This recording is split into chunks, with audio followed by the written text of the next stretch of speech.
Please don't buy into the lie, especially in our culture, of this notion of just simply get yours and don't worry about anybody else.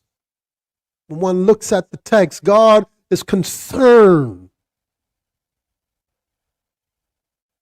about the earth. He's concerned about the animals,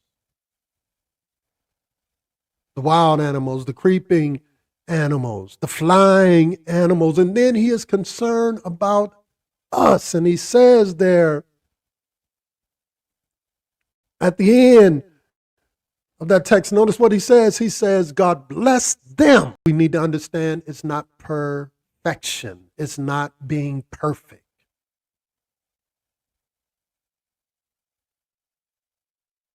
See, oftentimes when we just think about this from an individual standpoint, we really are so solely focused on us. We think that God is trying to get us to be perfect. He's perfect. He is perfect, not you and I.